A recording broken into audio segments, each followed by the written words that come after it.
मुकद्दम है dear learners. जैसा कि आप जान रहे हैं हमारा जो ये कोर्स है ये है BEGC 134 जिसका उन्वान है रीडिंग द नॉवल। इसमें हमारे पास ब्लॉक 4 है जिसका उन्वान है चिन्वा एचबी और इसकी एक नॉवल है थिंग्स फॉल अपार्ट। इस ब्लॉक में हमारे पास 4 यूनिट्स हैं। यूनिट 1 में हमारे पास है अफ्रीका, यानी कि अफ्रीका के बारे में हम एक हिस्टोरिकल सर्वे करेंगे। उसके बाद यूनिट 2 हमारे पास है जिसमें हम चिन्वा अचेबे के लाइफ के बारे में जानने की कोशिश करेंगे, उसकी वर्क्स के बारे में पढ़ने की कोशिश करेंगे और जो लिटरेचर एंड सोसाइटी नाइजीरिया है जहाँ पे चिन्वा अचेबे रहा करते थे उस सोसाइटी के बारे में भी हम जानने की कोशिश करेंगे। और उसके बाद यूनिट 3 में हम things fall apart which is a classical novel produced by Chinua Achebe, इसका हम बड़ा अच्छे तरीके से एक जायजा लेंगे। डिटेल्ड एनालिसिस नॉवल का करेंगे, हम आपको एक डिटेल्ड वे में एक समरी दी जाएगी। उसके बाद हम यूनिट 4 की तरफ जो ही जाएंगे उसमें हम specific features of things fall apart पढ़ेंगे, यानी कि जो मेन इंपॉर्टेंट थिंग्स हैं, टेक्निक्स हैं, इश्यूज हैं इस नॉवल में, उन इश्यूज को हम जानने की कोशिश करेंगे। तो in the previous blocks we discussed an early 19th century novel and 20th century Odia novel in English translation। अगर हम पिछले ब्लॉक की बात करेंगे, पिछले लेक्चर की बात करेंगे तो उसमें हमने आपको रूबरू करवाया था 19th और 20th सेंचुरी में जो ओडिया लिटरेचर प्रोड्यूस किया गया था, मोर इम्पोर्टेंटली जो इंग्लिश ट्रांसलेशन में हमारे पास मौजूद है उसके बारे में हमने बात की थी। तो लेकिन जब हम इस ब्लॉक की बात करते हैं, this block will discuss a 20th century African novel Chinua Achebe's things fall apart. तो जहां तक इस ब्लॉक का ताल्लुक है, जहां तक इस ब्लॉक में हमें जो हम इस ब्लॉक में करने जाएंगे वो ये है कि हमें चिन्वा अचेबे को पढ़ना है, इसकी लाइफ के बारे में पढ़ेंगे और इसकी जो इम्पोर्टेंट नॉवल है थिंग्स फॉल अपार्ट इसको हम समझने की कोशिश करेंगे। Achebe, as you know, is a Nigerian novelist of international renown who has made a great contribution by putting African literature on the literary map of the world। जहाँ तक चिन्वा Achebe का ताल्लुक है, बड़े अच्छे नॉवलिस्ट रह चुके हैं, नाइजीरिया से इनका ताल्लुक था, इंटरनेशनली अक्लाइम्ड राइटर हैं और इन्होंने अफ्रीकन कॉन्टिनेंट से जो लिटरेचर आया है उसमें इसका बहुत किरदार है, इन्होंने बहुत कुछ कंट्रीब्यूट किया है अफ्रीकन लिटरेचर के लिए।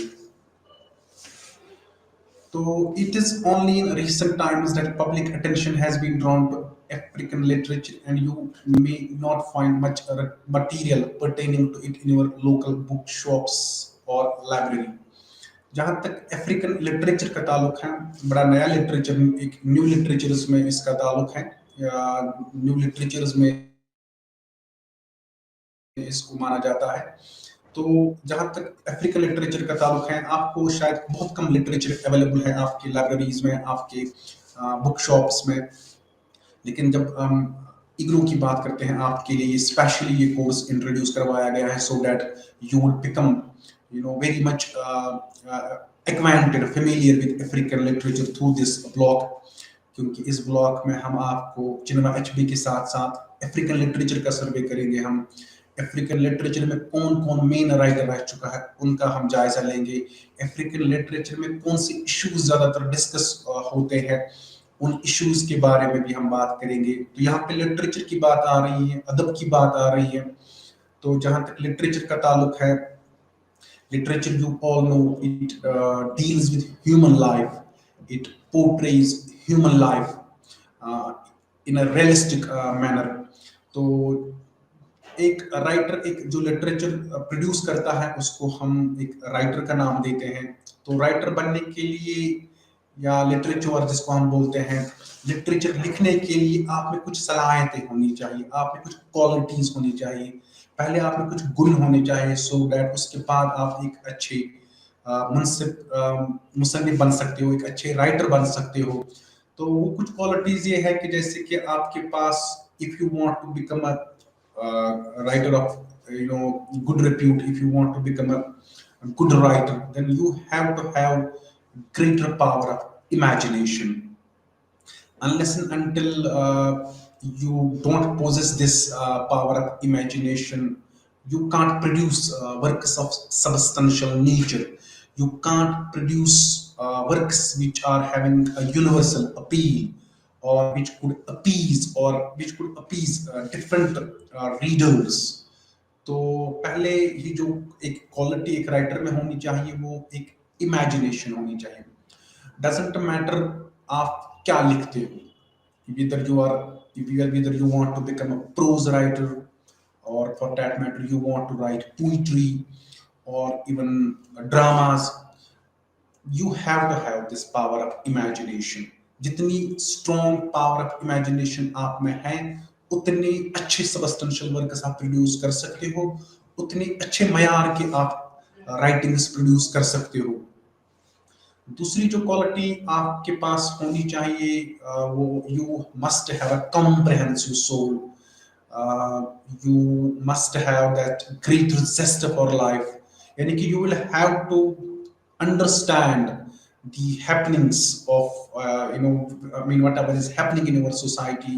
You have to look at each and every object very keenly, very minutely. जैसे वो एक सिंसियर ऑब्जर्वर बनना है आपको. अगर आप एक अच्छा राइटर बनना चाहते हैं तो पहले जो बात ये है कि वो इमेजिनेशन आप में होनी चाहिए. इमेजिनेशन हर एक बंदे के पास होती है, लेकिन उस इमेजिनेशन को बड़े अच्छे तरीके से इस्तेमाल करना, उस इमेजिनेशन को यानी कि उस इमेजिनेशन को आपने इस तरह इस्तेमाल करना है जैसे in the future you will have to create what was happening, what you will have to create situations which happened during the past or even the present, or even you have to have that bent of psyche so that you could think about future events. I mean the events which have not yet taken place. So जिसको हम दूसरे अल्फाज में बोलते हैं कि यो अगर if you want to become a good writer, then उसके लिए आपको एक अच्छे यानी कि एक विजनरी होना चाहिए. आपको एक विजन आप में होना चाहिए, एक ब्रॉडर विजन होना चाहिए. आपको विजन के साथ साथ एक ब्रॉडर अंडरस्टैंडिंग भी होनी चाहिए.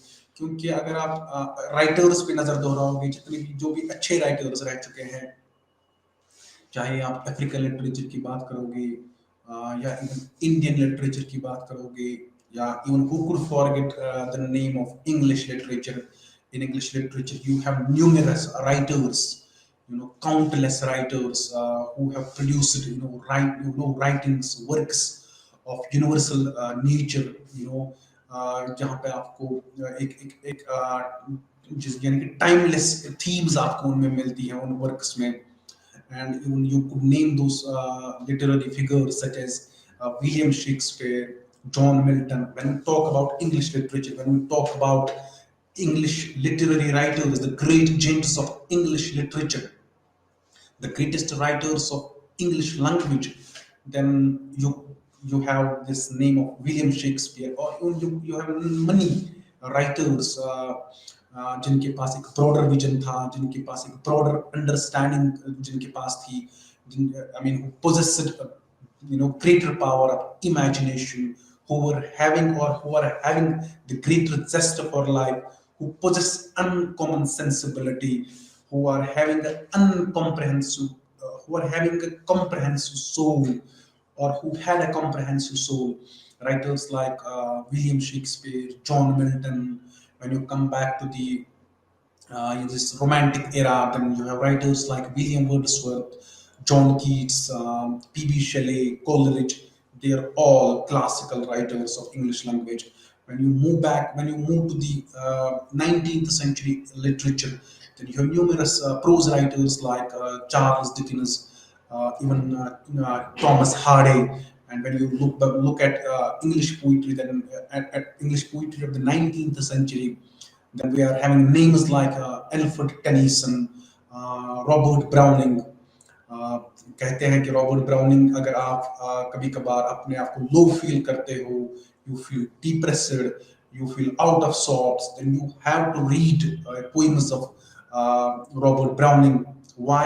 There is a reason. There is a strong reason why you need to study a writer like Robert Browning, because in Robert Browning's poetry, you invariably, you consistently find the theme of what you call optimism. He always provides you hope. Even he's creating those situations where one finds that hope when where you are have hoping against hope.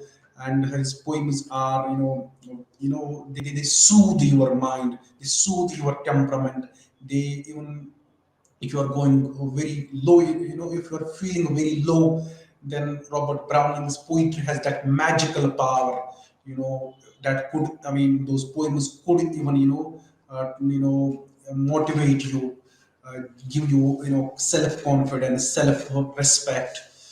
तो फिर अगर हम modern age की तरफ आएंगे, then you have writers like, if we talk about English poetry of the 20th century, and you have names like T.S. Eliot, W.B. Yeats, W.H. Auden. तो W.B. Yeats और चिनोवे HB का कुछ आपस में कुछ राबता है, जहां तक थिंग्स फॉल अपार्ट की अगर हम बात करेंगे, इस नॉवल की बात करेंगे, Chinua Achebe was deeply influenced by the writings of W.B. Yeats, because Chinua Achebe ने जो ये थिंग्स फॉल अपार्ट जो ये नॉवल है, इस नॉवल को इसने जो ये टाइटल चूज किया है, ये एक्चुअली ये title things fall apart, this is the title of a novel written by Chinua Achebe.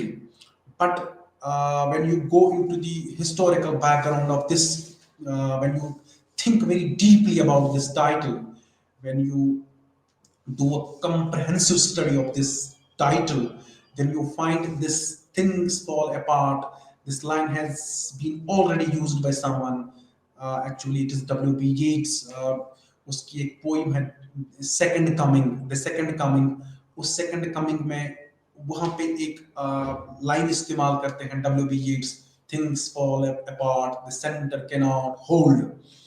तो वो बहुत अच्छी पोएम है डब्ल्यू बी येट्स की. उस पोएम में एक्चुअली जो वो सेकंड कमिंग है, उस पोएम में W B Yeats actually modern civilisation के बारे में लिख रहा है, यूरोपियन सिविलाइजेशन के बारे में लिख रहा है. इवन जो वर्ल्ड वॉर्स तब हो रहे थे, वो जो world Wars, these wars give nothing to us except destruction, loss of human lives, economic crisis, people are being killed, there is utter destruction, these wars, with the result of these wars.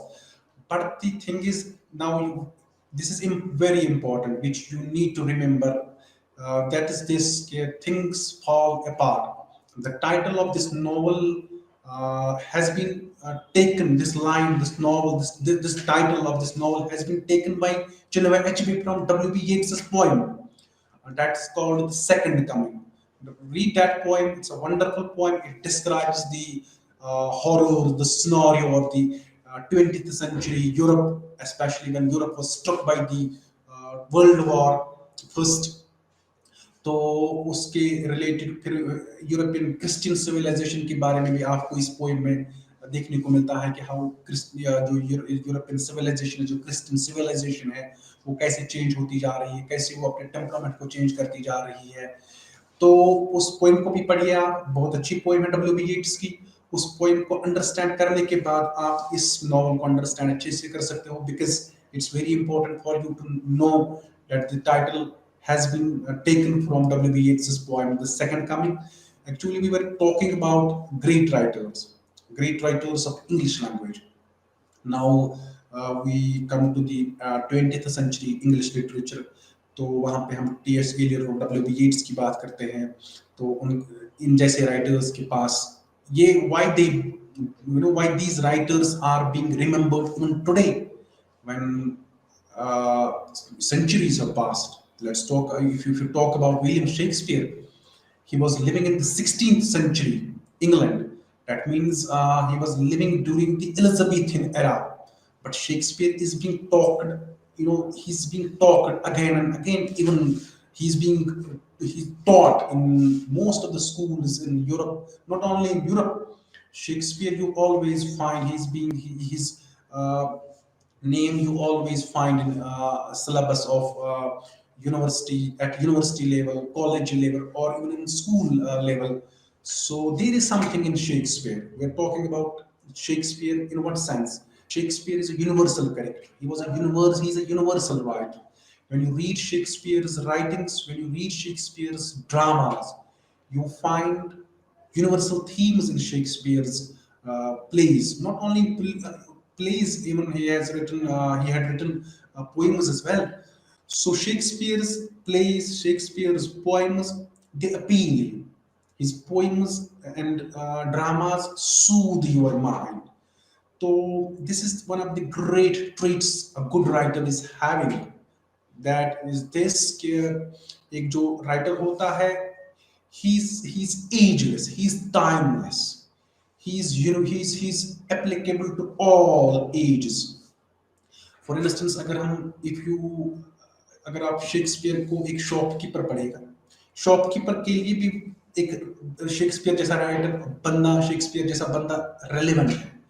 जब हम when you talk about sciences, when you talk about, अगर आप physics की बात करोगे, chemistry की बात करोगे, तो वहां पे क्या होता है कि वो एक्सपेरिमेंट्स उन्हीं के लिए है जो उस फील्ड के साथ मुंसलिक है।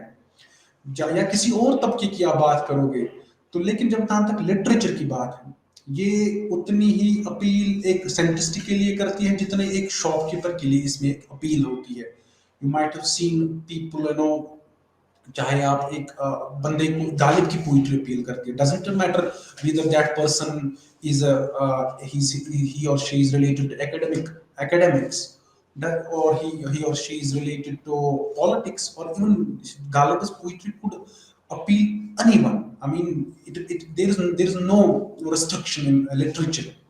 So now you will remember that Chinua Achebe was a great writer. Yeah, he's in fact he's one of the founders of modern African literature. When we talk about African literature, I'm talking about African literature in English language, because the earlier literature, when we read the earlier literature prior to Chinua Achebe, that was mostly regional languages of African continent. But when Achebe came on the stage, when he started writing, he mostly wrote on in English language, in English language. तो चिनोबे HB जैसा writer, इसके पास भी एक greater power of imagination थी, इसके पास भी he was having a greater zest for life, he was having uncommon sensibility. Uh, he used what William Wordsworth calls, most of the time, is a rustic style. Rustic style यानी कि वो language जिसको एक और, यानी कि उन जैसे कॉमन लैंग्वेज जिसको हम बोलते हैं।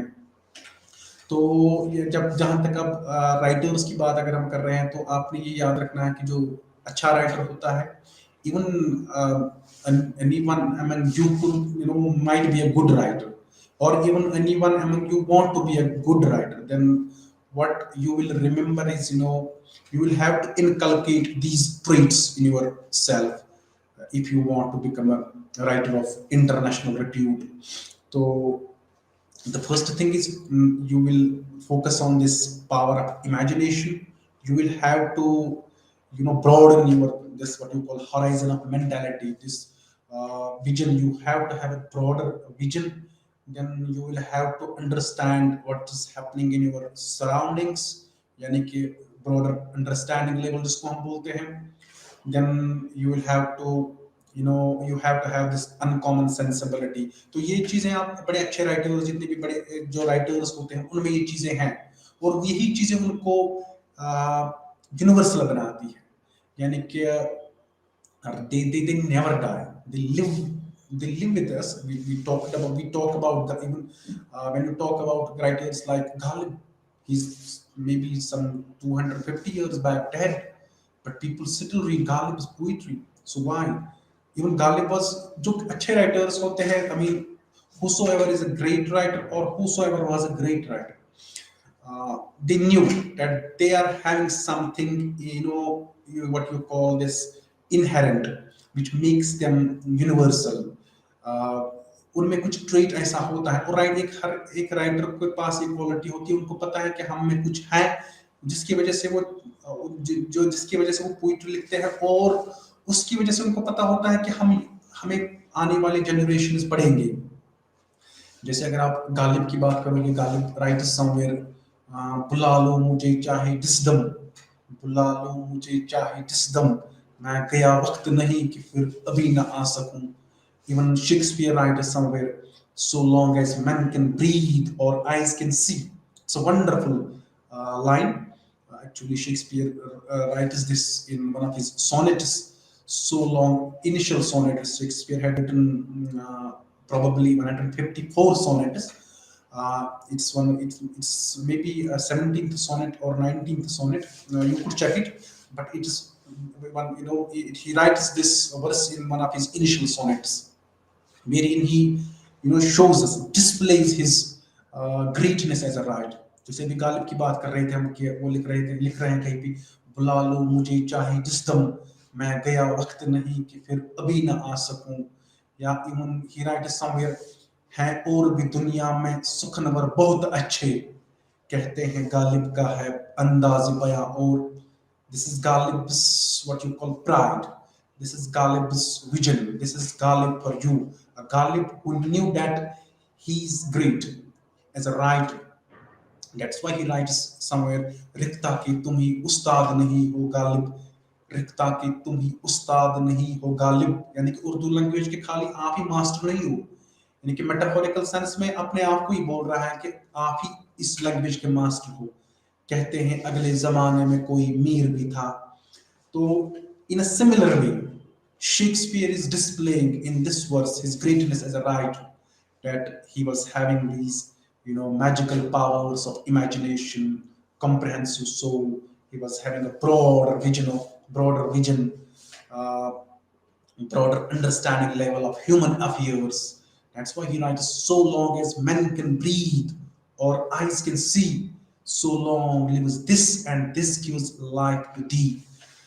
तो ये कुछ राइटर्स के बारे में बात कर रहे थे। इन्हीं जैसा एक राइटर है चिनुआ अचेबे, जो अफ्रीकन कॉन्टिनेंट से ताल्लुक रखते थे, जिनके पास ये क्वालिटीज थी, जिनके पास ये ट्रेट्स थे। That is why he is being, he's a writer of international repute, one of the most famous writers of modern literature. तो अगर हम फिर अफ्रीकन कॉन्टिनेंट की तरफ नजर दोहराएंगे, तो अफ्रीकन कॉन्टिनेंट की भी बड़ी एक यूनिक सी हिस्ट्री रह चुकी है अफ्रीकन कॉन्टिनेंट की। अफ्रीकन कॉन्टिनेंट जो आज जिनको डीकोलोनाइजेशन का प्रोसेस भी देखना पड़ा, कोलोनाइजेशन प्रोसेस से भी ये गुजर चुके हैं, क्योंकि अफ्रीकन कॉन्टिनेंट की इनकी हिस्ट्री है कि इन पे दूसरे लोग जो थे, दूसरे मुल्क से जो लोग आ रहे थे, वो यहाँ पे कब्जा कर रहे थे, वो वहाँ पे रह रहे थे, वो वहाँ के पे रूल करना चाहते थे। This has been it's a fact, indisputable fact, that Africa, the continent of Africa has gone through this phase of what you call slavery, colonization, decolonization eventually. So while there is evidence of the ancient Africans having trade links with India and China, जहाँ तक हम African continent की बात करते हैं, तो African continent के जब हम इस कॉन्टिनेंट पे बड़े हिस्टोरिकल व्यू में देखते हैं, तो हिस्टोरिकली इनकी कुछ लिंक्स थे इंडिया के साथ और चाइना के साथ, ट्रेड, जहाँ तक ट्रेड का ताल्लुक है। More recent links with the outside world were established when during the 8th century the Arabs came to the east coast with the mission of spreading Islam. African continent की एक historical fact है कि 8th century के आसपास Arabs वहां पे गए थे। They were having this mission of spreading Islam. They have stayed on not only to trade, particularly in ivory and gold, but they also occupied territory to set up their own political control over them. The Sultanate of Zanzibar on the Zanzibar island near what is now Tanzania is an example. यहाँ पे colonization की बात हुई है, कह रहे हैं कि अफ्रीकन कॉन्टिनेंट की जो हिस्ट्री है, ये जो हम अभी बात कर रहे थे कि अफ्रीकन कॉन्टिनेंट को कोलोनाइजेशन प्रोसेस से पहले से ही गुजरना पड़ा है। तो जहां तक रीसेंट कोलोनाइजेशन का प्रोसेस का जो प्रोसेस रह चुका है, जो जहां तक हम रिसेंट कॉन्टैक्ट्स जो बाहर की जो दुनिया है उन्होंने अफ्रीका के साथ किया था, तो ये 15th और 16th सेंचुरी के आसपास हमें देखने को मिलता है। Countries like Holland, Spain, and Portugal, which had become strong naval powers, launched big missions for discovering sea routes to the near and far eastern parts of the world. When you read the modern history of African, when you read or African continent, then what you find is, it is what was during the 15th and 16th century. Africa was, it had become a colonized state because it was occupied by countries like Holland, इसको Netherlands के नाम से भी आप जानते हो, Spain and Portugal, क्योंकि these were the power, these were, ये जो इन तीन कंट्रीज की बात कर रहे हैं, पोर्चुगल, स्पेन और हॉलैंड की बात कर रहे हैं, तब के जमाने में यही इनके पास स्ट्रॉन्ग नेवल पावर हुआ करती थी, स्ट्रॉन्ग मिलिट्री हुआ करती थी, इकोनॉमिकली स्ट्रॉन्ग हुआ करते थे, पॉलिटिकल सेटअप इनका बहुत स्ट्रॉन्ग हुआ करता था. That is why they were able to, able to control this continent, which is known as Africa.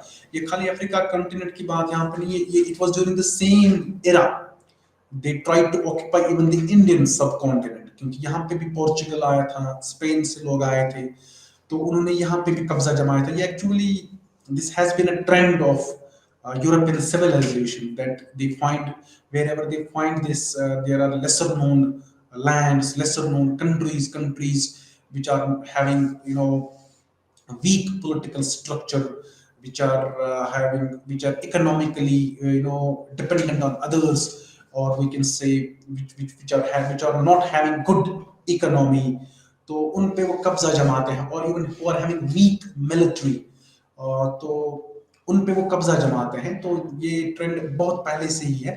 तो अगर आप इस प्रोसेस को अच्छे तरीके से पढ़ना चाहते हो कि यूरोपियन जो मेंटेलिटी है, यूरोपियन की जो जो उनका थॉट प्रोसेस है, तो फिर आपके लिए एडवर्ड सईद की एक बुक है orientalism, wonderful book on post colonial literature. In fact, Edward Said, we all know, one of the founders of post colonial studies. तो उसकी जो बुक है orientalism, in that book Edward Said, very minutely, comprehensively gives us the details of this European thought process, और इसके साथ साथ कि why they want to conquer each and every land of the universe. तो उसमें आपको पहले से ही 5th सेंचुरी के आसपास, 6th सेंचुरी के आसपास हमें वो एग्जांपल्स देता है कि जो यूरोपियन सिविलाइजेशन है ये कैसे एक दूसरे कॉन्टिनेंट को ऑक्यूपाई करना चाहते हैं. तो if you are interested in knowing the colonization process, especially vis-a-vis European civilization, then you need to read this book, which is known as Orientalism, written by Edward Said. Edward Said was himself a phenomenon. He was a great literary figure of the 21st century. In fact, as I said just a while back, he's one of the founders of post-colonial studies. In his writings, you always find him censuring, denouncing, criticizing European powers, because according to Said, European powers, they want to conquer each and every land of the universe, because it's in their thought process.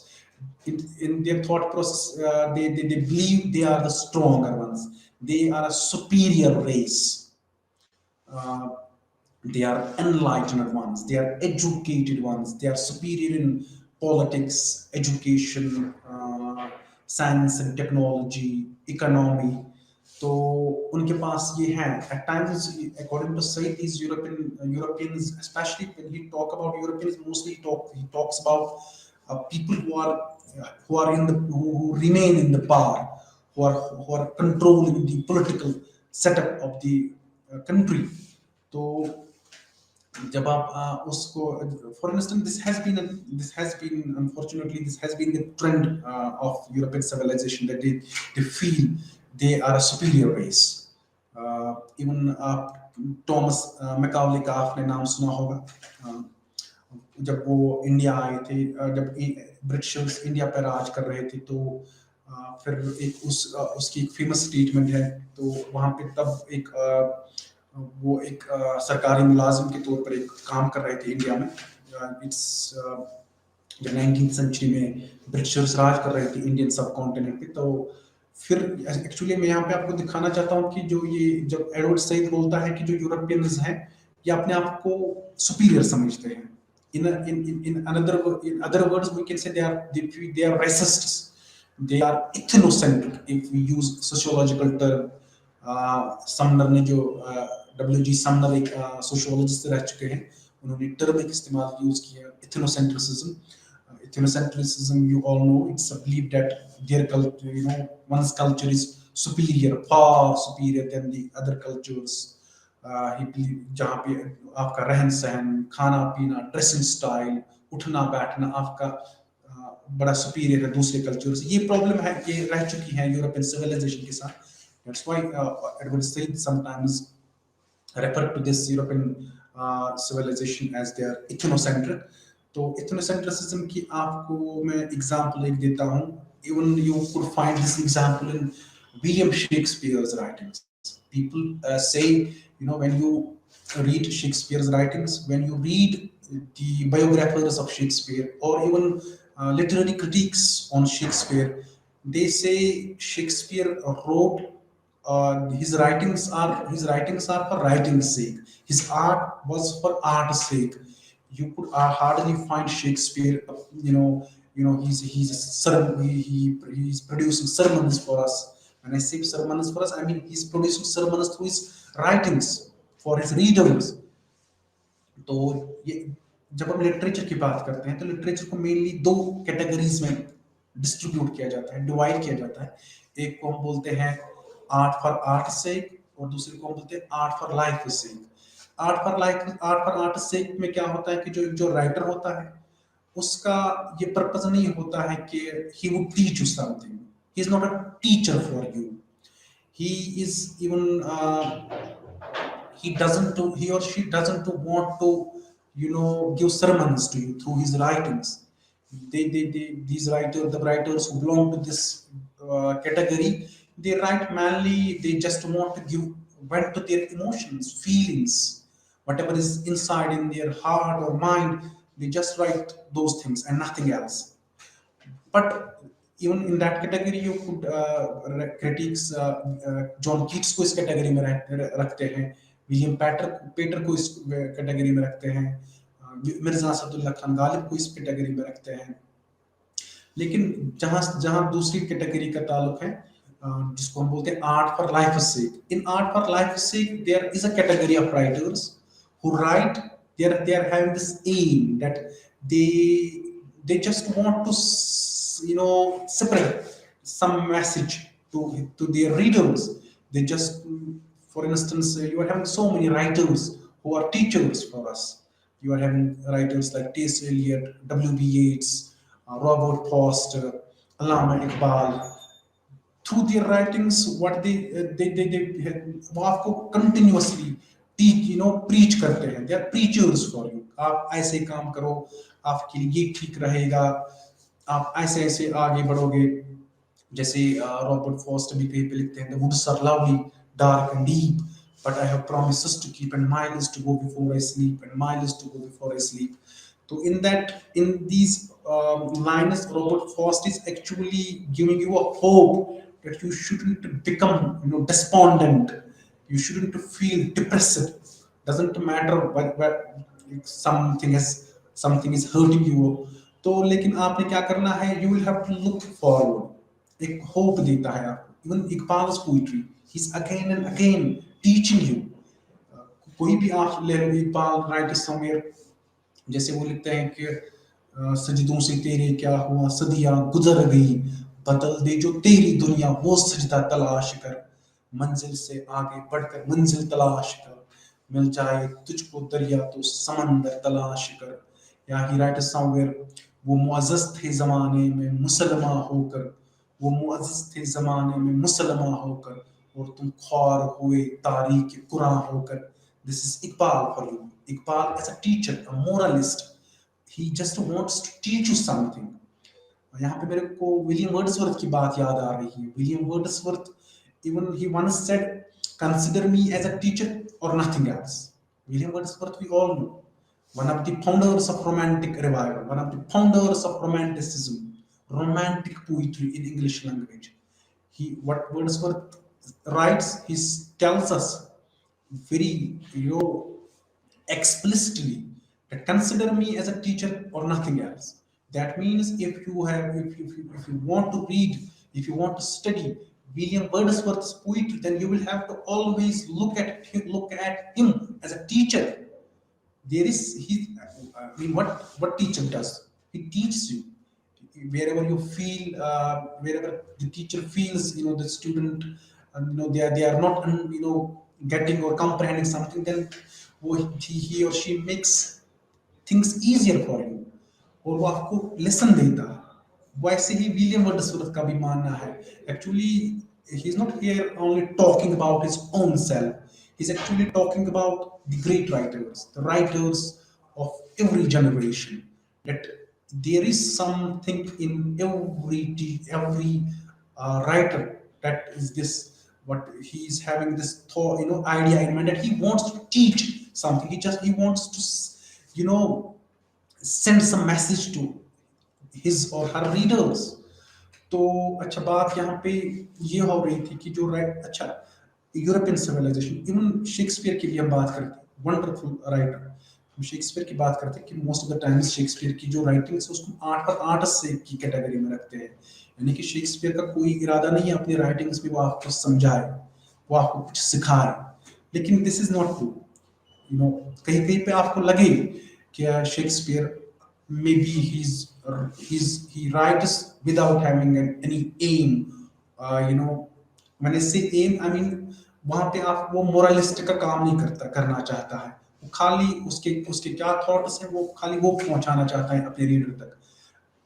लेकिन ऐसा नहीं है. Shakespeare जैसे कि ही right somewhere, एक play में वो लिखता है, come the three corners of the world in arms.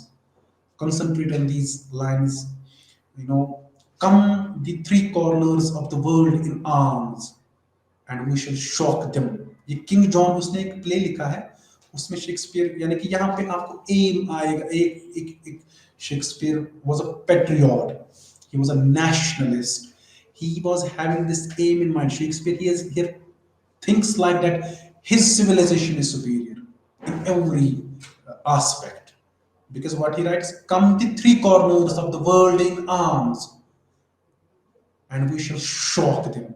Shakespeare here, actually he's dividing world in four corners. He's telling us England is on the one side, because Shakespeare was from England. He says England, he keeps England on one side, and he says the rest of the world, he divides it into three divisions. He says, come the people who are living in these three divisions, in these three continents. Shakespeare का idea ये था कि अपने जो उसकी country है उसको एक साइड पे रखता है, लेकिन जो बाकी three corners of the world, Shakespeare ये मेटाफोरिकल सेंस में हमें समझाता है कि जो पूरी दुनिया, बाकी दुनिया है इंग्लैंड के बगैर, आप आ जाओ. If you want to fight with us, you are having arms in you are having arms, you are having weapons, whole world आपके पास. लेकिन क्या लिखता है, come the three corners of the world in arms and we shall shock them. Doesn't matter how many weapons you are having.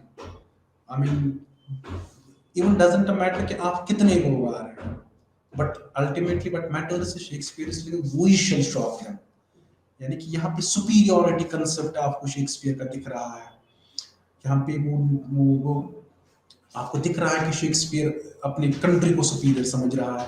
यहाँ पे दिख रहा है आपको कि Shakespeare was, may be you can say Shakespeare was a resist, he was a cultural elitist. He believed the culture of England is superior to rest of the cultures of the world.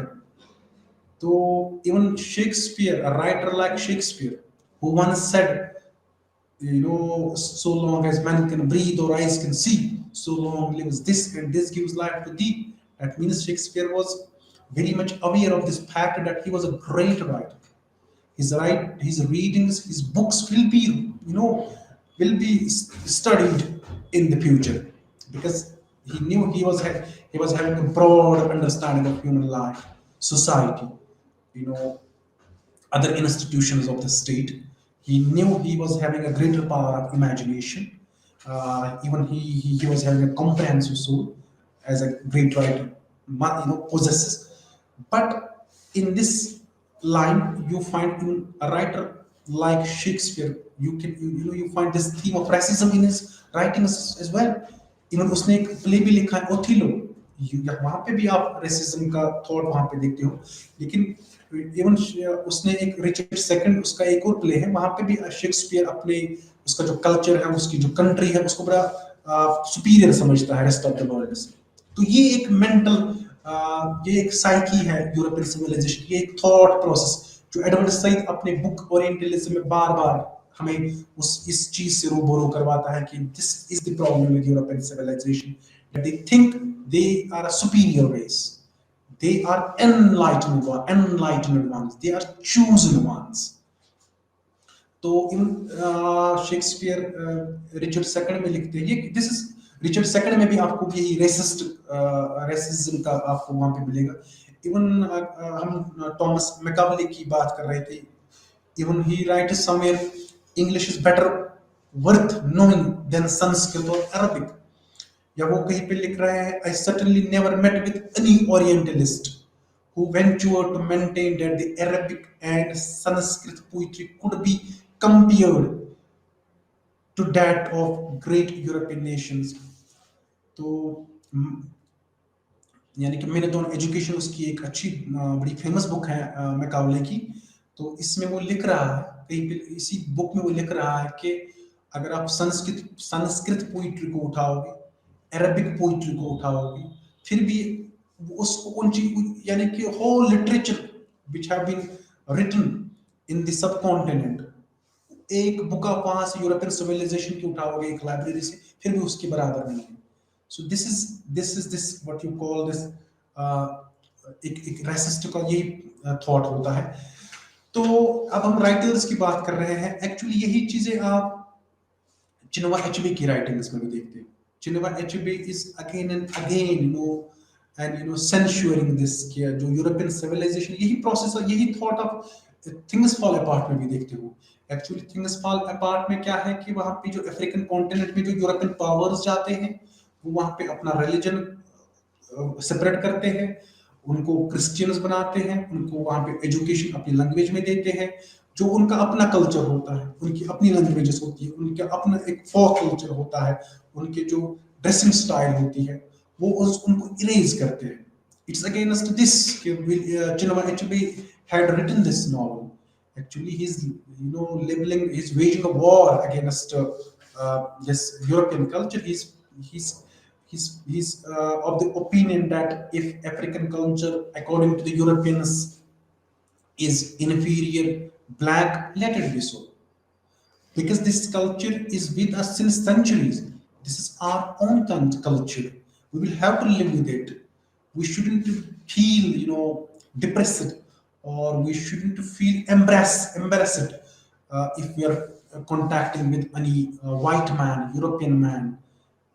तो यही बात, ये problems आप बाकी चीज, बाकी writers में भी देखते हो कहीं कहीं पे। अगर आप जॉर्ज ऑरवेल की बात करोगे, इवन जॉर्ज ऑरवेल की राइटिंग्स में आपका, he was against this issue of imperialism, colonialism. Even in his writings, George Orwell, he was a novelist, short story writer, journalist of the, even a wonderful essayist of English language. उसने बहुत अच्छी novels भी लिखी हैं, but more particularly his novel, he's famously known for this novella which is known as 1984. Even in that novel, you would see George Orwell. All those traits which a good writer possesses, whether it's imagination, uncommon sensibility, comprehensive soul, broader understanding of human life, broader understanding of the institutions of the state, even looking at each and every object very minutely. He's a sincere observer of human affairs of life. तो 1984, even 1984, इसमें आपको दिखता है कि George Orwell एक visionary writer है. He predicts, even being a student of literature, you will have to remember one thing. Whenever you buy any book from the market, whenever you read any work, concentrate on the title of the book. Focus on think very deeply regarding the title of the book, because there is something which is hidden in the title. Actually, the title carries the whole message which is written in this, which is written in the following pages.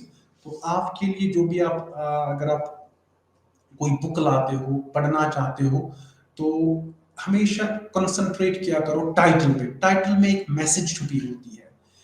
तो title जब आप 1984, when you read George Orwell's 1984, and when you see George Orwell, he wrote this novel way back in 1900, the last years of 1940s decade.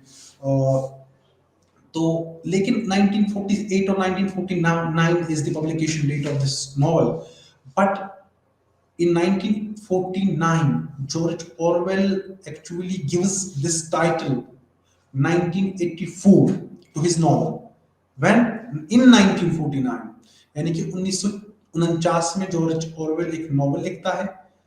हम यहाँ पे vision की बात करते हैं, यानी कि एक जो राइटर होता है, he predicts even what is going to happen in the future. His predictions most of the times are true. जो अच्छा राइटर होता है, even you could put any great writer into this category. Even you could start with if you are going to talk about English language, you could even start with the writings of Geoffrey Chaucer, William Shakespeare, John Milton. They will, even if you are going to talk about other writers of other languages like Rumi, Ghazali, Iqbal, even Ghalib, जैसे बाकी रविंद्रनाथ टैगोर, तो इनकी एक visionary writers थे. इनकी even if you are going to talk about Kashmiri language, there is this writer called Sheikhul Alam. He was a visionary writer. When you read his poems, when you read his verses, you would find he had predicted some 500 years back things which are happening even nowadays. So living in a simple society, a society where there were no homes, no gadgets, even uneducated people, even people were having lesser dresses. तब एक prediction देना कि these are the things which are going to happen in future, and these things even are happening right now. तो एक great writer की यही quality होती है. तो 1984 में क्या प्रिडिक्ट करता है जॉर्ज ऑरवेल? 1949 में वो लिखता है कि 1984 या उसके बाद की जो जनरेशंस आने वाली हैं, they would face or they would observe these things. फिर क्या क्या वो लिखता है उसमें, I would leave it up to you people. Read it. It's a wonderful novel. You could even understand why George Orwell was a visionary writer. You could even sense whether George Orwell had predicted something, whether that's true or not. But when you read that novel, there are some things, issues, themes, which you are feeling yourself even in your society. तो जहाँ तक फिर चिनेमा HB की बात करते हैं हम, तो चिनेमा एचबी की जो ये थिंग्स फॉल अपार्ट है, ये actually it was the debut novel of Chinua Achebe. ये 1958 में पब्लिश की गई थी. तो अभी हम बात यही कर रहे थे, it depicts precolonial life in Igboland, यानी कि modern day south eastern Nigeria, and the subsequent appearance of European missionaries and colonial forces in the late 19th century. अभी तक हम यही बात कर रहे थे कि जो यूरोपियन सिविलाइजेशन है वो अपने आप को सुपीरियर समझती है, वो दूसरे मुल्कों पे राज कर रही थी। राज क्यों कर रही थी? Because you know they were having supreme naval power, supreme military power, even economically they were strong, educational setup बहुत superior था उनका, political structure भी बड़ा अच्छा था। तो rest of the world से हर एक aspect में वो आगे थे। That is why they were able to hold they were able to control the rest of the countries of the world. And it's been famously said during the 19th century, uh, there was a time when British was ruling, on one third of the world. And someone has famously said, the sun never set on British empire. यानी कि British umpire का इतना दबदबा था। तो ये novel में भी यानी कि अफ्रीकन कॉन्टिनेंट पे भी इनका राज था, इस इंडियन सब कॉन्टिनेंट पे भी इनका राज था, ऑस्ट्रेलिया पे भी राज कर रहे थे।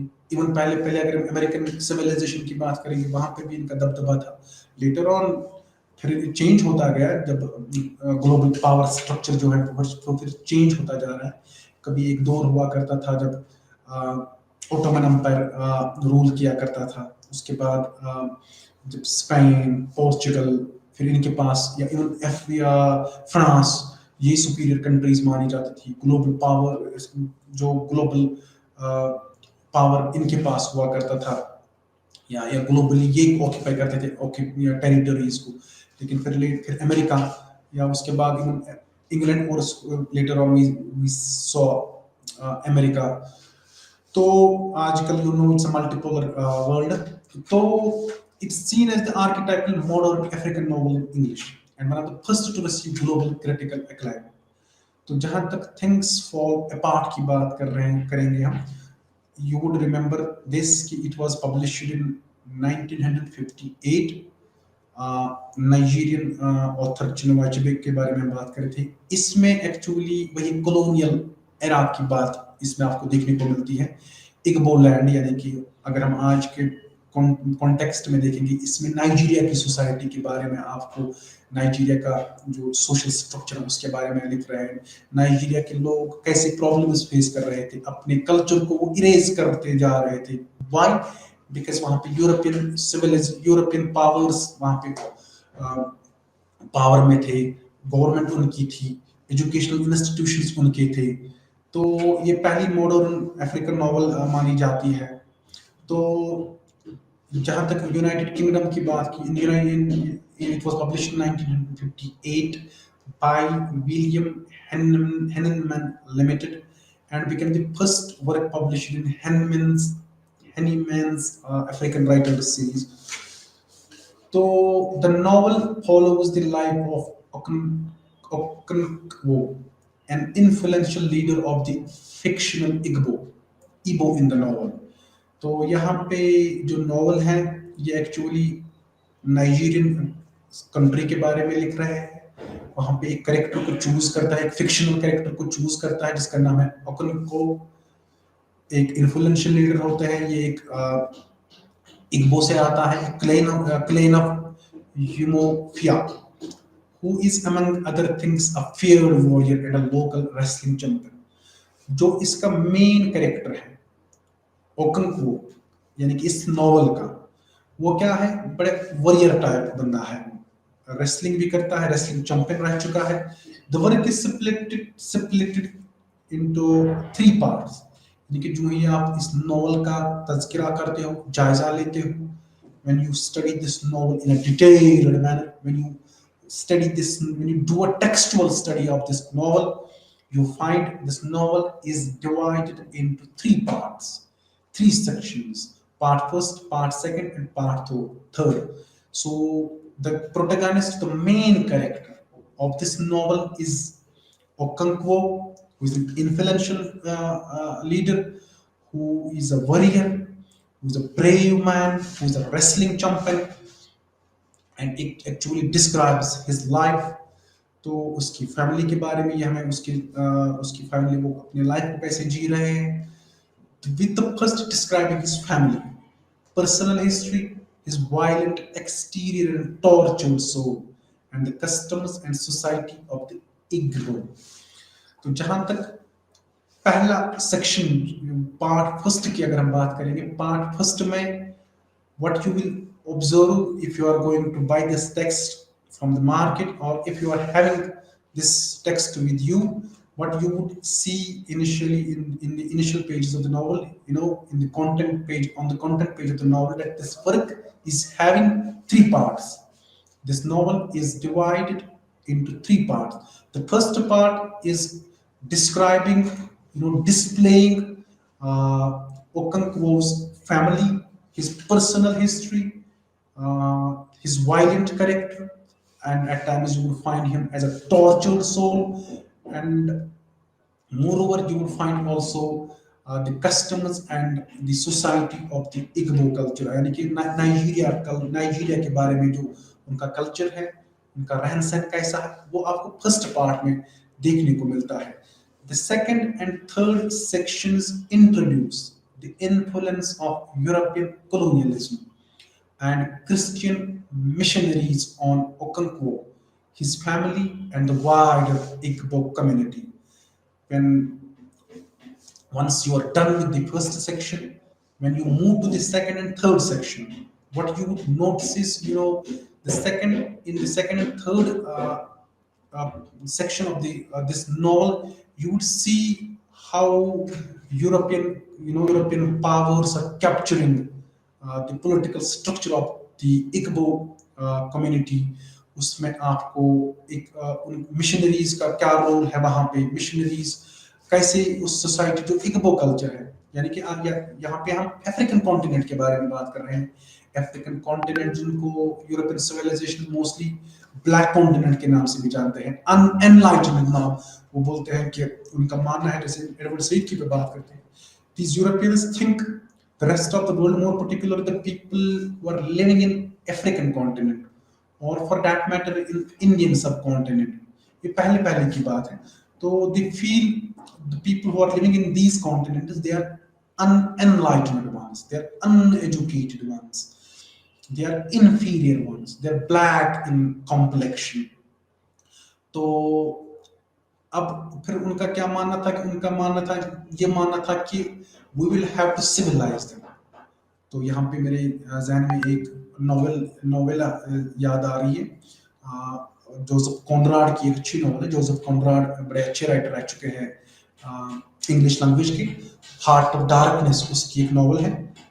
उस नॉवल में यही वहां पे आपको देखने को मिलता है कि जो यूरोपियन सिविलाइजेशन है, जो यूरोपियन पावर्स है, जो पावर में लोग होते हैं, या जो इनका इंटेलिजेंशिया क्लास है, जो इंटेलेक्चुअल्स इनके हैं, वो they feel the people who are living in African continent, it's our duty to teach them, it is our duty to make them civilize,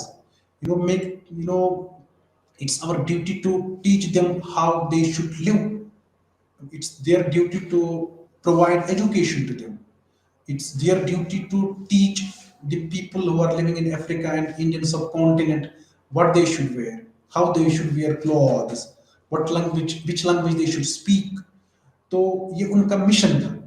तो पहले, अब इसके साथ साथ रिलीजियस मिशन भी उनका था. वो they were having this idea that वो Christians, they just want to make people Christians. ये एक इम्पोर्टेंट जो कोलोनाइजेशन का एक इम्पोर्टेंट प्रोसेस होता है, एक इम्पोर्टेंट ट्रेट होती है कि जो कोलोनाइजर होता है वो चाहता है कि वो जो उसका डोमिनेंट कल्चर होता है, जिस कल्चर से कॉलोनाइजर आता है, वो चाहता है कि वही कल्चर वहां पे भी लोग अपनाए जहां पे वो रूल करते हैं. वैसे ही नॉट ओनली कल्चर, रिलीजन की बात अगर हम करेंगे, वो कॉलोनाइजर का ये भी मिशन होता है कि वो चाहता है कि उसका जो जिस कल्चर से, जिस रिलीजन से वो आता है, वहां पे वही कल्चर और रिलीजन लोग अपनाए. तो वह यही चीजें आप यहाँ पे भी देखते हो इसी नॉवल में.